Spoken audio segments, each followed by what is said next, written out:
Wassalatu wassalamu ala ashrafil anbiya'i wal mursalin Sayyidina wa habibina wa syafi'ina wa nuri qulubina Muhammad Habibi Rabbil Alamin wa imamil ghurril muhajjalin wa ala alihi wa sahbihi ajmain. Subhanaka la ilma lana illa ma'allamtana innaka antal alimul hakim. Rabbi shrah li sadri wa yassir li amri wahlul 'uqdatam min lisani yafqahu qawli, amma ba'du. Yang sama-sama kita hormati, kita muliakan, kita cintai, kita banggakan, dan kita nantikan kelak nanti syafaatnya, serta kita harapkan para alim ulama, para habaib, para pewaris Nabi kita Muhammad sallallahu alaihi wasallam, yang keberadaan mereka di antara kita menjadi sasaran seputar Nabi kita Muhammad sallallahu alaihi wasallam. Apapun yang kita inginkan dapatkan dari diri Nabi kita Muhammad SAW ada di dalam diri para ulama. Kita ingin mendapatkan barokahnya Nabi, cari keberkatan tersebut di dalam diri para ulama. Kalau kita ingin mendapatkan doa Nabi Muhammad, minta doa kepada para ulama. Kalau kita ingin menyenangkan Nabi Muhammad, senangkan para ulama. Kalau kita ingin membantu memperjuangkan Nabi Muhammad, juga bantulah dan perjuangkan para ulama. Yang demikian itu berdasarkan sabda Nabi SAW yang berbunyi, man zara aliman faka'annama zarani, wa man safaha aliman faka'annama safahani, wa man jalasa aliman faka'annama jalasani, wa man jalasani fid dunya kuntu lahu jalisan yaumal qiyamah. Yang artinya barang siapa yang datang berkunjung ke rumah orang alim, seakan-akan dia itu datang berkunjung ke rumahku. Barang siapa yang datang bersalaman dengan orang alim, seakan-akan dia itu datang bersalaman denganku. Dan barang siapa yang duduk-duduk bersama orang alim, seperti yang kita laksanakan pada pagi hari ini, alhamdulillah, di atas pentas ada Kiai Nurkhalis Mustari, Kiai Rahmat Effendi, Kiai Bambang, dan semua para kiai yang ada di atas ini. Insya Allah semoga kita berarti duduk-duduk bersama Nabi Muhammad. Amin. Lalu apa kata Nabi Muhammad di dalam akhir hadis tersebut? Barang siapa yang banyak duduknya dengan ulama di dunia, kelak nanti di akhirat akan menjadi teman dudukku. Semoga kita semuanya termasuk dijadikan Allah Ta'ala sebagai teman duduknya Nabi Muhammad, sehingga kita termasuk yang dapat syafaat Nabi Muhammad. Amin, amin ya rabbal alamin.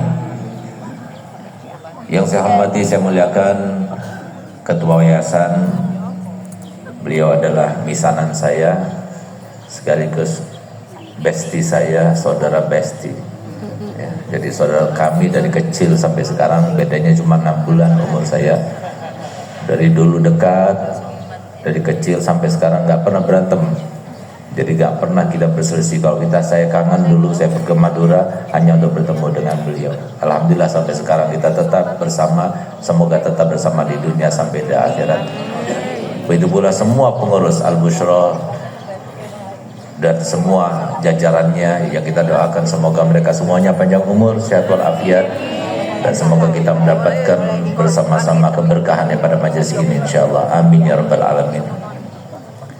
Yang saya hormati, saya cintai, selalu saya doakan, dan semoga antum semuanya yang saya anggap sebagai saudara tidak lupa juga mendoakan saya, karena yang bisa menyelamatkan kita sekarang ini diantaranya adalah doa.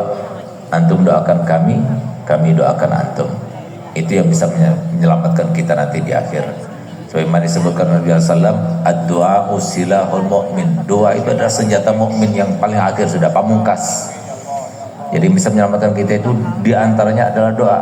Antum doakan kita supaya selamat daripada fitnah akhir zaman, dan kami juga doakan antum. Alhamdulillah, habis sholat subuh kita kan baca Yasin tadi. Itu Yasin saya baca selalu dengan niat semoga saya, anak-anak saya, saudara saya, termasuk antum semua saudara saya. Alhamdulillah, semoga antum juga menganggap saya ini saudara antum, karena itulah tanda daripada keimanan, sebagaimana Allah firman dalam Al-Quran, innamal mu'minuna ikhwah. Mukmin satu dengan yang lainnya itu adalah saudara, saling mendoakan, saling menguntungkan, saling memuliakan, saling memberikan kebaikan di dunia, di alam barzah sampai di akhirat nanti. Semoga kita termasuk yang semacam itu di dunia sampai di akhirat nanti. Amin ya rabbal alamin. Tidak lupa Saya haturkan dan saya sampaikan apresiasi yang sebesar-besarnya kepada Ustadz Haryadi yang setiap kali membawa MC-nya sangat luar biasa, menginspirasi. Dialah inspirator dalam majelis ini, dan semoga beliau panjang umur, sehat walafiat. Alhamdulillah, mari kita panjatkan puja dan puji syukur kita kehadirat Allah Subhanahu wa taala. Karena kalau kita ingat-ingat di dalam Al-Quran itu ada sebuah ayat yang berbunyi begini, Summum bukmun umyum fahum la ya'qilun. Tuli telinganya, buta matanya, bisu mulutnya, dan mereka tidak bisa menggunakan pikiran dan akalnya. Kenapa demikian? Padahal mereka itu bisa mendengar, padahal mereka itu bisa melihat, padahal mereka itu bisa berbicara. Masalahnya Allah berkehendak. Kalau sudah Allah berkehendak, walaupun di dekatnya masjid, walaupun dekatnya ustadz, walaupun keluarganya ustadz, walaupun tetangganya ustadz, kalau seumpama Allah gak berkehendak dia dapat taufik dan hidayah, gak bakal bisa. Dia dapat taufik dan hidayah. Yang memberikan taufik dan hidayah hanya Allah. Tidak ada seorang pun di antara kita yang hadir di tempat ini kecuali karena nikmat daripada Allah. Alhamdulillah, selalu kita bersyukur kepada Allah Ta'ala. Kalau kita akui dari hati kita bahwasanya ini adalah nikmat yang besar daripada Allah Ta'ala. Berapa banyak di masyarakat Bangil ini, masyarakat Pasuruan ini yang tahu dengan majelis ini, tapi mereka tidak bisa datang. Kenapa? Allah yang sengaja menjadikan mereka itu summum bukmun umyum fahum la ya'qilun. Alhamdulillah kita mudah datang ke sini, dan semoga ini terus berlanjut sampai akhir umur kita dalam keadaan kita terus mendapatkan taufik dan hidayah serta riayah dan inayah, sehingga kita pulang setiap kali hadir majlis semacam ini kita dapatkan pahala seperti disampaikan Nabi kita Muhammad SAW, la huduru majlisi ilmin afdalu min salati alfi rak'atin wa iyadati alfi maridin wa syuhudi alfi janazatin. Hadir majlis taklim seperti ini, kata Nabi SAW, itu lebih afdal pahalanya daripada sholat 1000 rakaat sunnah, menyambangi 1000 orang sakit, dan mengantarkan 1000 jenazah. Berapa pahala yang kita dapatkan hanya dengan hadir kita 1 jam setiap 2 minggu. Apalagi kalau kita bisa hadir majlis-majlis yang ada di sekitar-sekitar kita ini, semua majlis Rasulullah SAW. Jangan kita beda-bedakan, semuanya majlis Rasulullah kita hadiri. Tambah banyak kita hadir majelis, tambah banyak pahala yang kita dapatkan. Berapa yang kita dapatkan? Apalagi dalam majelis itu ada rahmat Allah. Di dalam majelis itu dikabulkan hajat-hajat kita. Di dalam majelis diampuni dosa-dosa kita. Di dalam majelis dikabulkan semua doa-doa kita. Di dalam majelis kita digolongkan sebagai orang soleh dan orang dekat pada Allah Ta'ala. Itu semua dapat dalam majelis. Sehingga kalau seumpama, kata Habib Ali Habib Sayyid Maulid, kalian tahu dengan keutamaan majelis, maka niscaya kalian itu akan berebutan datang ke tempat itu. Niscaya kalian akan berusaha untuk berada yang paling depan. Bahkan niscaya kalian itu akan datang ke tempat majlis itu dalam keadaan walaupun merangkak kalian akan datang.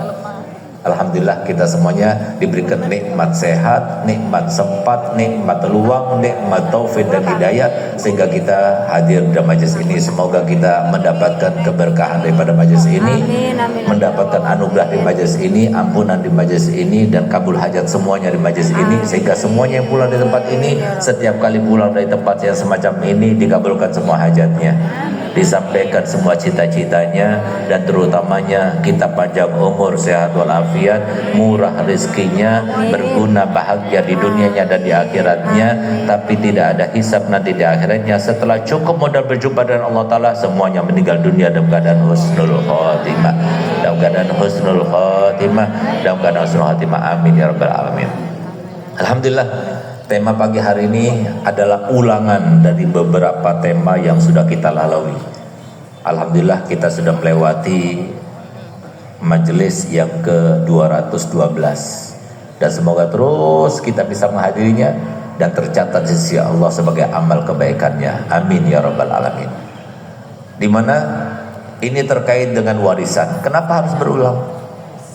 Kan kita kadang-kadang sesuatu yang berulang itu adalah sesuatu yang membosankan.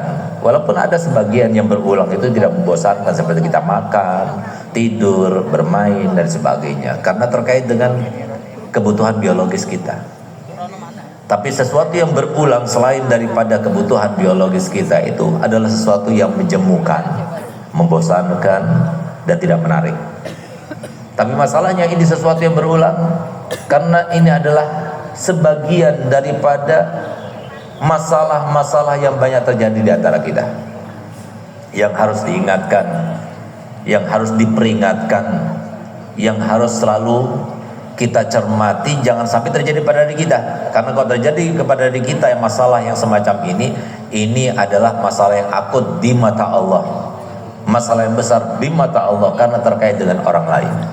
Oleh karenanya, kenapa Nabi kita Muhammad SAW bersabda dalam hadisnya, pertama kali ilmu yang akan diangkat oleh Allah Ta'ala daripada para ulama, ilmu waris.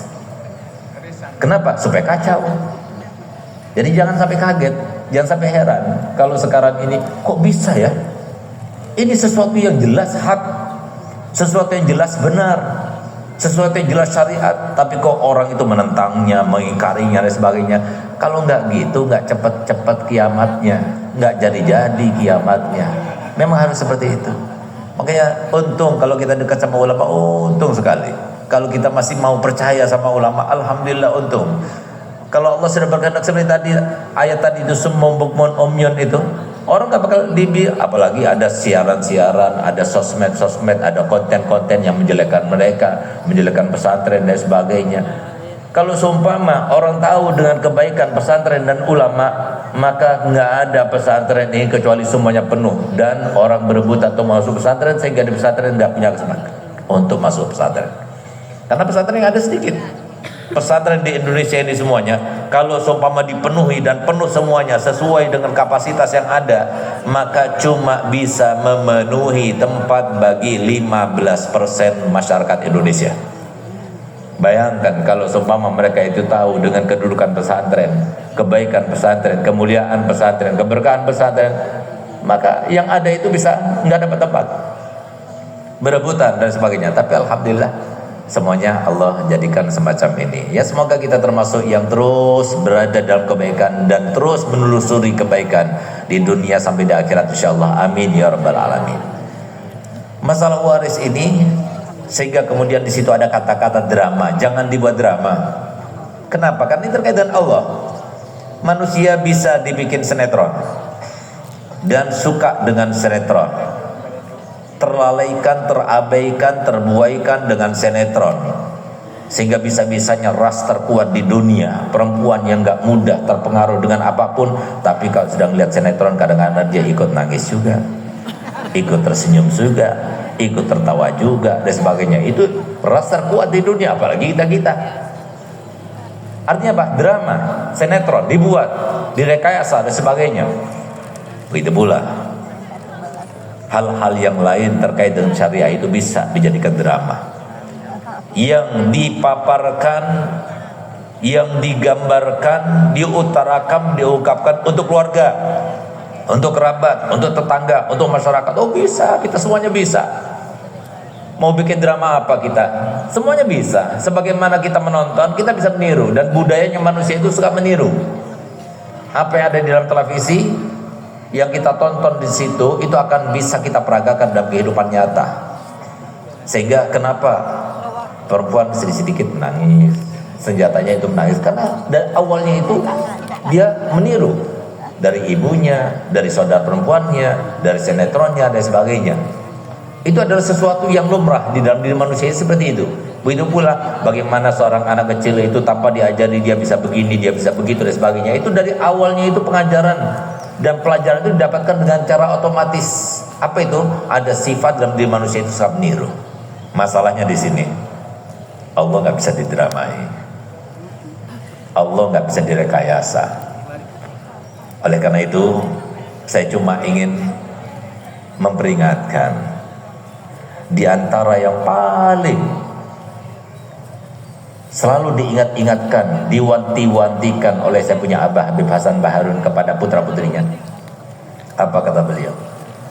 Jangan sampai membuat bekas, jangan sampai membuat sebuah pengaruh, jangan sampai membuat sebuah keadaan di mana keadaan itu adalah keadaan yang buruk. Karena Pak Allah tidak mungkin bisa lupa, dan Allah tidak mungkin bisa tidak mengetahui apa yang dalam hati kita. Sehingga Allah Ta'ala berfirman dalam Al-Quran, ya'lamu ma tusirruna wa ma tu'linun. Allah tahu dengan apa yang kalian lakukan secara tampak ataupun kalian lakukan secara tersembunyi. Manusia semua tidak tahu, tapi tetap Allah tahu. Silahkan direkayasa, silahkan didramatisir, tapi ingat Allah Ta'ala sangat tahu itu semuanya. Masalahnya ada sebuah ayat yang selalu akan menjadi sebuah momok buat kita semuanya. Apa itu? Allah Ta'ala firman, in ahsantum ahsantum li anfusikum wa in asatum falaha. Kalau kamu baik, yang merasakan kebaikannya kebahagiaan kamu sendiri, yang nyaman hidupnya kamu sendiri. Tapi ingat, kalau seumpama kamu berbuat buruk, yang merasakan akibatnya tidak nyaman hidup di dunia, selalu resah, selalu sedih dan sebagainya, itu kamu sendiri. Silahkan, mau hidup enak, mau hidup nyaman, mau hidup tentram, jangan lakukan dosa baik kepada Allah maupun Rasulnya. Jangan kita melakukan sebuah rekayasa dan sebagainya. Jangan terlalu banyak mengurusi orang, mengurusi apanya orang. Jangan, karena ini akibatnya masalah kita sendiri. Orang yang mengakibatkan orang jadi dongkol, orang jadi nggak suka, apalagi orang itu menjadi marah dan sebagainya. Hati-hati yang semacam itu.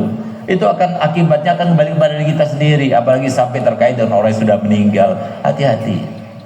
Jangan kita itu mengutik-ngutik atau masuk ke dalam pekerjaan perkataan yang membuat kita itu gelisah sendiri, susah sendiri, sengsara sendiri. Bukan orang lain yang akan mendapatkannya, apalagi sampai membuat konten-konten. Hati-hati. Konten-konten di situ ada membuka aibnya orang. Konten-konten di situ ada fitnah sama orang lain. Konten-konten di situ ada cacian makian orang lain. Hati-hati. Selama konten itu belum terhapuskan dari pikiran orang, dari HP-nya orang, dari sebuah sosmed yang sudah menyebar di dunia, dan bagaimana kita akan menghapusnya? Selama itu pula setiap orang yang mengkonsumsinya, setiap orang yang mengaksesnya, setiap kali itu pula dia mendapatkan dosanya. Tambah lagi dia sedih, tambah lagi dia sengsara. Ngapain? Jangan sampai kita berbuat yang semacam ini. Jauhi. Jangan. Ini termasuk. Jangan direkayasa. Satu-satunya syariat yang Allah sendiri yang menjelaskan secara detail adalah syariat pembagian harta waris. Tidak diserahkan kepada Nabi Muhammad. Sholat Nabi Muhammad menjelaskan, puasa Nabi Muhammad menjelaskan, umrah haji Nabi Muhammad yang memperagakan. Tapi harta waris yang membagikan Allah langsung. Hati-hati, kaitannya dengan orang lain yang nantinya akan ada beberapa bahaya. Satu, kalau di situ ada anak yatim. Siapa anak yatim? Anak yatim itu adalah seorang anak laki maupun perempuan yang meninggal ayah ataupun kakeknya tapi belum balik. Itu bahaya banget. Orang yang memakan hartanya anak yatim walaupun ibunya sendiri, tanpa sesuai dengan arahan, anjuran daripada syariat yang diajarkan oleh Nabi kita Muhammad SAW, dosanya itu dosa besar karena dia itu tidak makan kecuali api neraka. Berbahaya. Itu termasuk dosa besar. 10 dosa besar adalah makan hartanya anak yatim. Itu yang pertama. Hati-hati. Kalau sudah di antara ahli waris ada anak yatimnya, hati-hati. Yang kedua, hati-hati dengan haknya orang lain. Kenapa sih harta waris dikatakan harta yang paling panas, harta yang paling tidak berkah? Itu harta waris. Kenapa? Karena setiap orang daripada ahli waris itu berangan-angan, andai kata ahli warisnya cuma saya seorang, alangkah bahagianya saya. Sampai segitu. Itu adalah lumrah, karena tuntutan hawa nafsu, pengen punya dunia sebanyak-banyaknya. Itu sifatnya manusia. Kata Nabi SAW, laukana li ahadin, kalau seumpama bagi seseorang satu lembah wadiyan minaz zahab, satu lembah daripada emas, la ahabba yakuna lahu wadiyan. Kalau seumpama seseorang itu ditakdirkan Allah Ta'ala dia punya satu lembah emas, berapa ton itu? Satu lembah. Masih dia itu berharap dalam hatinya, ya Allah, andai kata aku punya 2 lembah. Kalau seumpama dia ditakdirkan punya 2 lembah, kata Nabi SAW, dia akan berharap punya 3 lembah. Tidak akan menutupi ketamakannya kecuali tanah. Mati. mati baru selesai. Itu sifatnya dunia. Apalagi nggak pernah hadir pengajian. Mereka itu nggak punya benteng untuk melawan bagaimana keinginan hawa nafsu ini tidak terkendalikan. Itu bahayanya. Nah, oleh karenanya hati-hati. Makan haknya orang lain itu berbahaya sekali. Karena itu terkait dosa dengan manusia. Nah, Nabi SAW menjelaskan dosa itu ada 3 macam. Ada dosa tidak diampuni selamanya. Apa itu? Dosa syirik. Yang kedua, ada dosa diampuni oleh Allah Ta'ala jika berkehendak. Apa itu? Dosa kita sama Allah. Dan ada dosa yang ketiga, dosa yang tidak Allah ampuni kecuali kalau terkait dengan orang yang dilakukan dosa itu memaafkan, yaitu dosa terkait dengan hak hukukul adami, haknya manusia. Walaupun 1.000 rupiah masuk, apalagi lebih daripada 1.000 rupiah, itu tidak akan dibiarkan. Dan masalahnya manusia dengan manusia itu hubungannya berdiri, berlaku, dibangun di atas musyahah. Apa arti musyahah? Perhitungan. Saya di sini dihormati, dimuliakan. Kenapa? Karena saya guru di Al-Bushra. Bagi mereka yang bukan di Al-Bushra ketemu saya, dia gak akan menghormati saya, gak memuliakan saya. Kenapa? Dia gak tahu saya, gak pernah mendapatkan kebaikan saya, gak tahu melihat bagaimana saya termasuk orang baik. Itulah sifat manusia. Kamu baik, aku baik. Kamu gak baik, aku juga seperti itu. Apalagi kamu jahat, saya akan lebih jahat lagi. Itu sifatnya manusia. Sehingga nanti ia di dunia dia diam. Kenapa? Didramatisir. Ia di dunia dia diam. Kenapa? Dia takut. Ia di dunia dia diam. Kenapa? Karena dia nggak punya hak seakan-akan untuk berbicara dan sebagainya. Tapi nanti di akhirat. Kenapa Allah Ta'ala menggambarkan dalam Al-Quran, yauma yafirul mar'u min akhi wa ummihi wa abi wa sahibatihi wa bani likulli imri'in minhum yauma idzin sya'nu yughni. Kenapa sampai Allah Ta'ala menggambarkan nanti ketika di akhirat yang namanya ayah, yang namanya ibu, yang namanya saudara, yang namanya suami, istri, semuanya akan meninggalkan kita, bohong sama kita. Ketika kita panggil, hai ayah, hai ibu, hai saudaraku, hai anakku, apa mereka katakan? Siapa bilang aku ayahmu? Siapa bilang aku saudaramu? Dari saking takutnya masing-masing punya masalah yang diingatkan oleh Allah Ta'ala pada saat itu. Ingat, kamu dulu mengambil haknya dia. Ingat dulu kamu pernah menzalimi dia. Ingat dulu. Itu akan didatangkan oleh Allah Ta'ala dalam pikiran setiap orang. Sehingga orang itu berusaha untuk menjauh karena takut. Jangan-jangan dia ingat dengan apa yang aku lakukan dulu di dunia sehingga aku sekarang dituntut olehnya. Masalahnya ketika dituntut oleh orang itu, ibu itu, orang tua itu, ayah itu, saudara itu, kerabat itu dan sebagainya, yang kita berikan tidak lagi dunia karena kita nggak bawa dunia pada saat itu. Tapi yang kita berikan apa? Hasanat kita, kebaikan kita waktu kita tahajud, kebaikan kita waktu kita tersenyum pada manusia, kebaikan kita waktu kita berbuat kebaikan. Itu semuanya akan diberikan berupa pahala kepada dia. Kalau pahalanya ada, dosanya orang yang menuntut kita diambil dan diletakkan di atas dosa kita. Itu yang terjadi. Nah, makanya jangan didramatisir, jangan sampai direkayasa. Dan ingat, setan itu begitu ada celah sedikit langsung masuk. Kata Nabi Muhammad SAW, perempuan jangan keluar dalam keadaan berhias, apalagi memakai minyak wangi. Kenapa? Ketika dia itu keluar dengan berhias dan memakai minyak wangi, langsung setan masuk dalamnya. Makanya jangan heran bapak-bapak, ibu-ibu yang sudah punya istri, tapi kok saya ini sudah punya istri, tapi kok saya masih tertarik sama perempuan yang lain. Itu sifatnya manusia lumrah. Makanya kita itu diperintahkan untuk hadir pengajian supaya kita itu bagaimana cara bisa mengendalikan hawa nafsu. Kata Nabi SAW, "Idza ra'aita min mahasinil mar'ati fa'ti ahlak, fa innal bid'ata wahida wa ma indaha indaha." Kalau kita pakai logika, kata Nabi, kalau kamu melihat kemolekan, kecantikan, kebaikan daripada seorang wanita, cepat datangi istri kamu. Kalau sudah kita datangi istri kita, tadi yang kita lihat itu langsung hilang. Masalahnya kalau kita nggak punya istri itu gimana? Makanya anak-anak yang belum kawin ini, para remaja yang belum kawin, apalagi sudah tua belum kawin, saya nggak melihat kemana-mana. Artinya kalau orang tua sudah nggak bisa lagi, nggak mampu lagi, nggak apa-apa. Tapi kalau masih mampu, dia tuh nggak kawin lagi, bahaya. Kenapa? Rasulullah mengatakan syirarukum uzzabukum, yang paling jelek di antara kalian yang belum kawin. Nah, tuh. Kecuali kalau dia itu seperti Kiai Nur Khalis, bukan masalahnya itu, masalahnya dia itu selalu teringat dengan almarhumah, cintanya sangat kuat luar biasa gitu.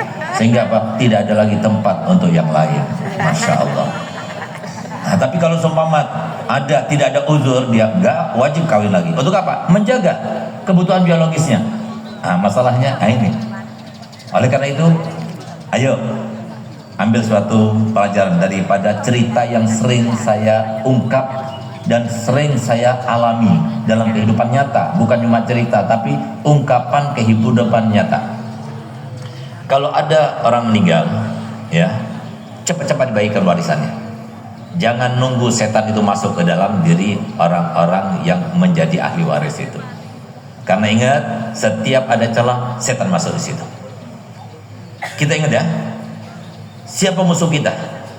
Musuh kita itu adalah orang yang mencari-cari aib kita, kekurangan kita, kesalahan kita. Kesempatan kapan dia itu bisa menyerang kita, menjelekkan kita dan lain sebagainya. Itu musuh kita. Ketahuilah bahwasanya musuh-musuh yang kita gambarkan tadi, ternyata ada musuh-musuh yang lebih daripada musuh yang semacam itu. Siapa dia? Setan. Sehingga Allah Ta'ala mengingatkan kepada kita semuanya, alam ahad ilaikum ya bani adam alla ta'budush innahu lakum aduun. Musuh yang sangat jelas. Jadi harus ingat, kalau bisa ditulis di rumah, musuhmu adalah setanmu. Ingat terus itu. Musuh terbesarmu adalah setan dan hawa nafsumu. Itu harus diingat terus, supaya kita ingat terus. Jadi jangan sampai kita ikuti, kalau ada sebuah lintasan, sebuah perintah kita melakukan sesuatu, tanya dulu, ini perintah siapa?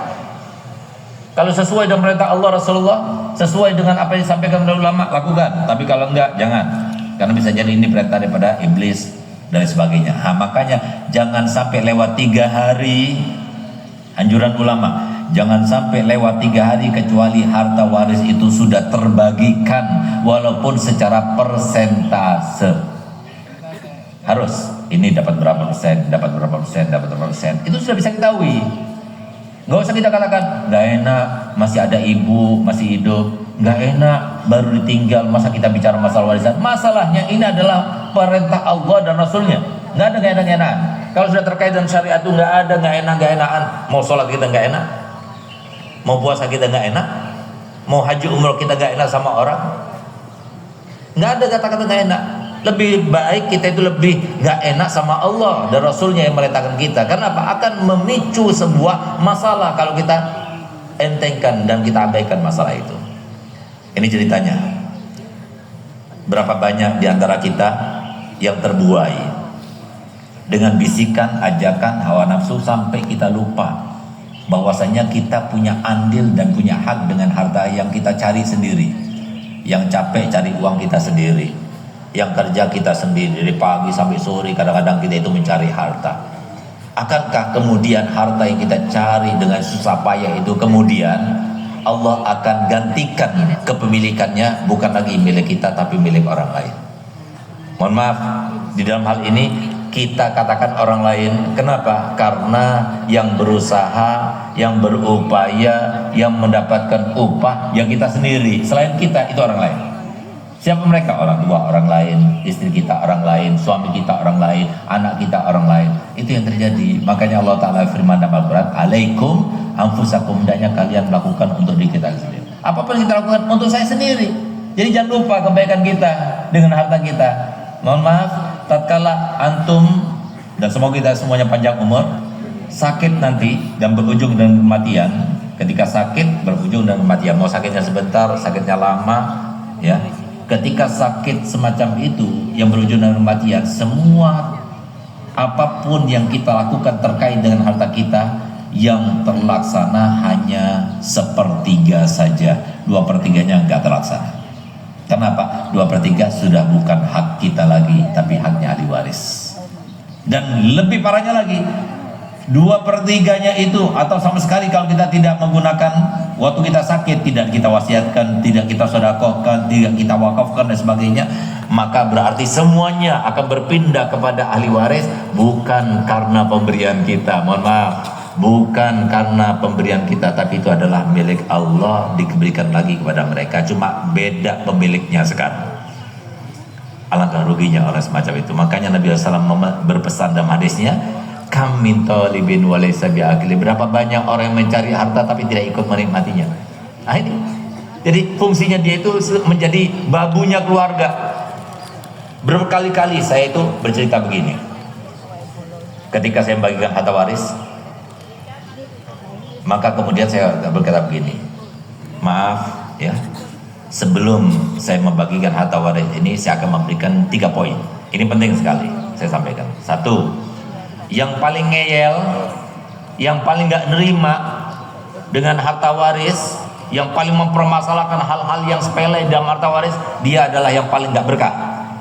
Panan, ingat-ingat tuh kata-kata saya. Ingat, yang paling ngeyel, yang paling gak nerima, yang paling mempermasalahkan harta waris, dia adalah orang yang paling gak berkah harta bendanya. Diam saja, terima saja, sami'na wa ata'na, sebagaimana dikatakan oleh sahabat-sahabat Nabi. Jangan dipermasalahkan.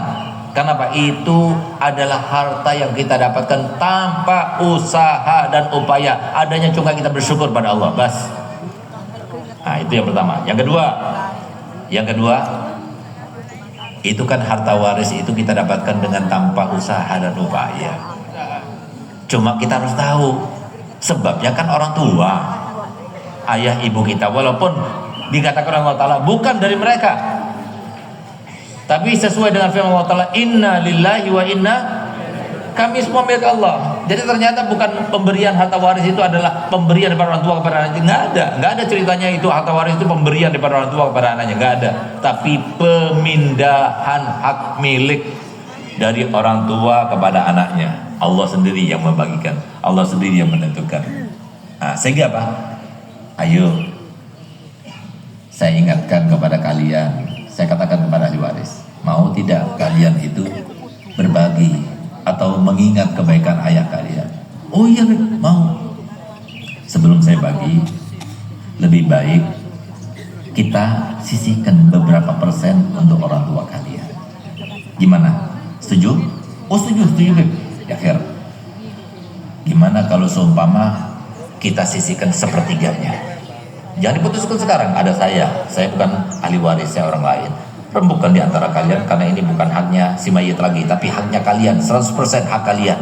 Gak ada kaitan dengan si mayit, ayah kalian itu, gak ada kalian. Jadi silakan rembukan.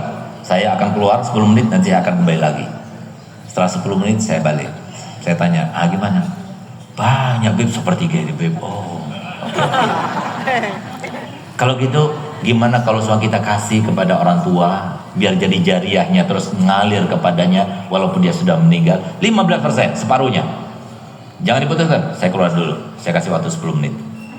Saya keluar, saya balik lagi setelah 10 menit. Saya tanya, gimana? Apa kata mereka? Masih banyak Bib, 15%. Oh baik, kalau gitu kita turunkan lagi dari 30%, 15%, sekarang 5%.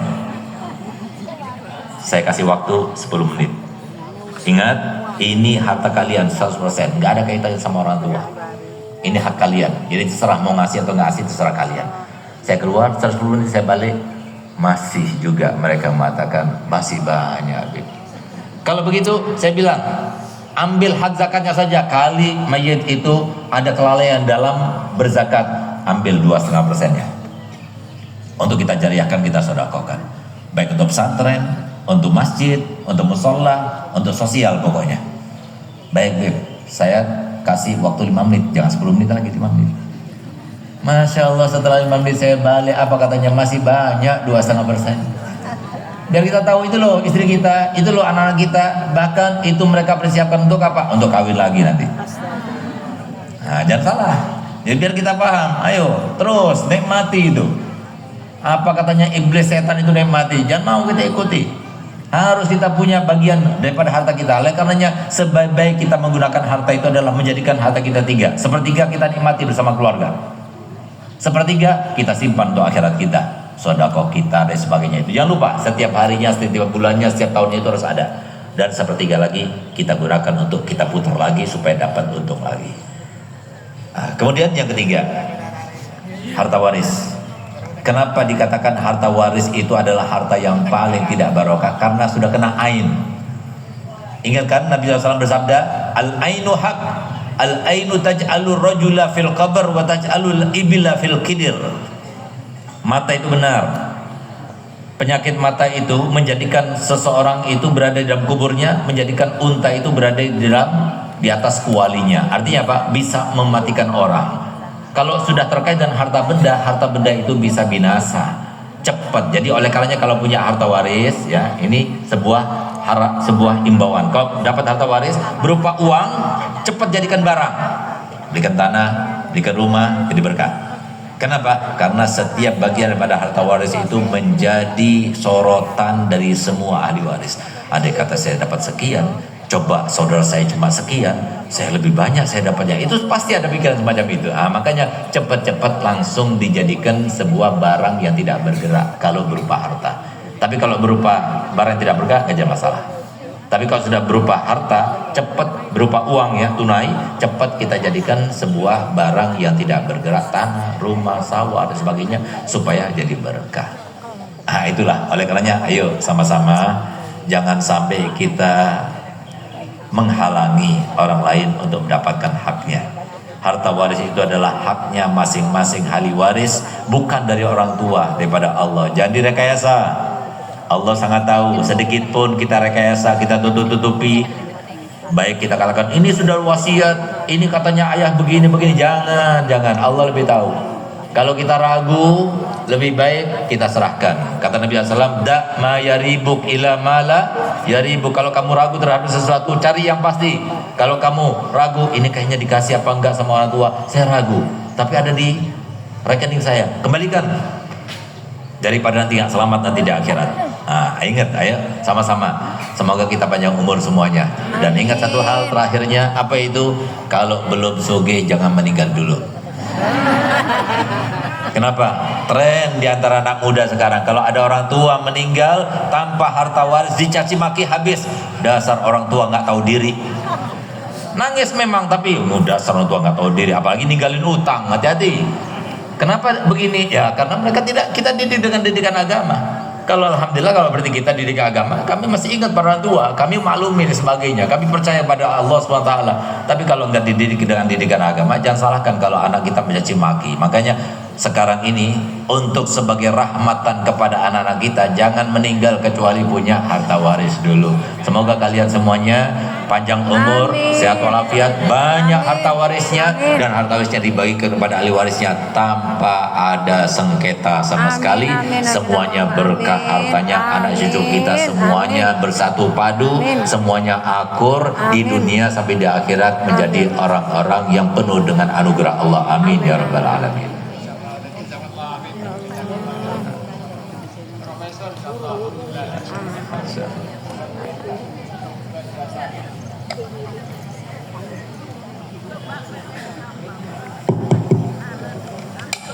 Jazakumullahu